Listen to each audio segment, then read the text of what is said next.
Good morning, Mrs. Kingman, Ms. Hackenbrack, teachers, staff, students, family and friends, and of course, the graduating class of 2016. Today is nothing short of a momentous occasion. It marks our transition from high school to university, our leap from childhood to adulthood, our shift from mandatory education to an intrinsically motivated school career. We will be trading in our green kilts and agendas for 50-pound textbooks and endless amounts of coffee, moving from doing trigonometry dances with Miss Wilkes to listening to lectures along with 200 other students. Leaving the quaint little home that BH is proves to be quite the daunting venture.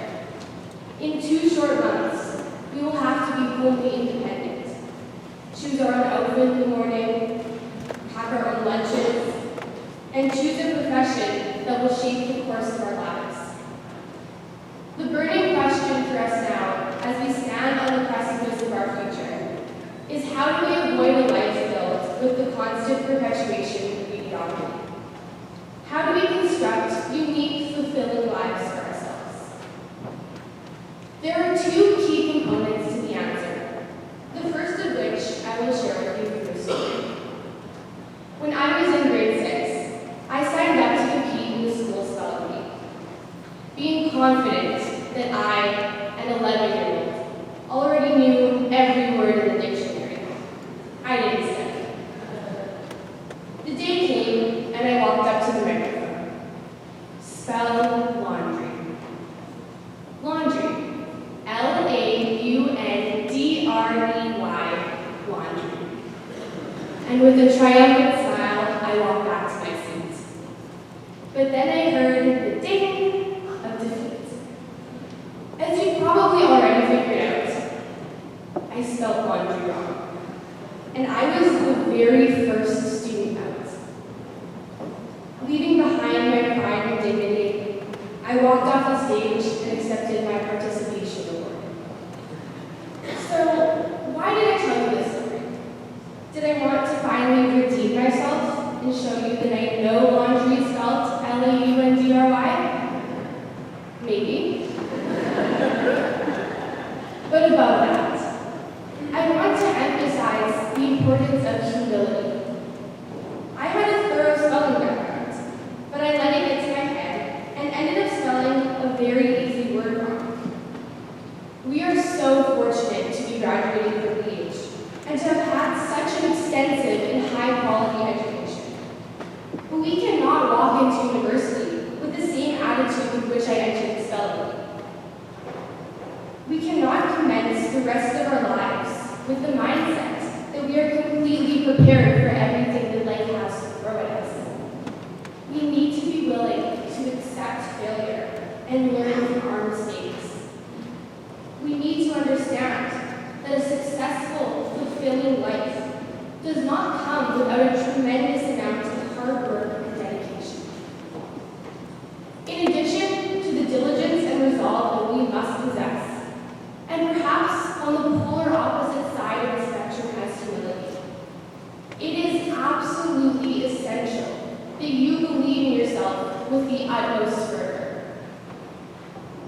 This sounds like the most cliche advice in existence, but is perhaps the crux of success.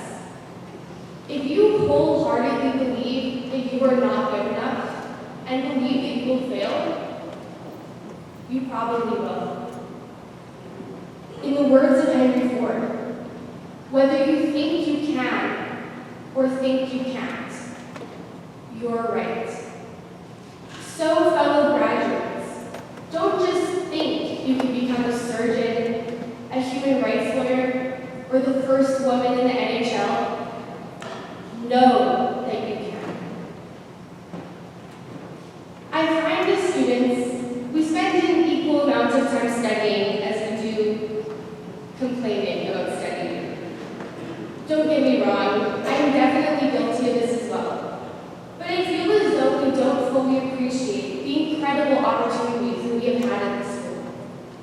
Our teachers genuinely care about us in the extent of our education, and work hard to create authentic and engaging lessons that apply to our lives. Now, whether I like it or not, every time I hear Amazing Grace, I will sing the quadratic formula song. Every time I'm trying to saute my vegetables in peace, I will be thinking about how the rainbow on the pan is caused by thin film interference on the oil-water interface in Kentucky, Michigan. And every time I'm baking cookies, I will hear Miss Kirk in my head screaming, "Ratios!"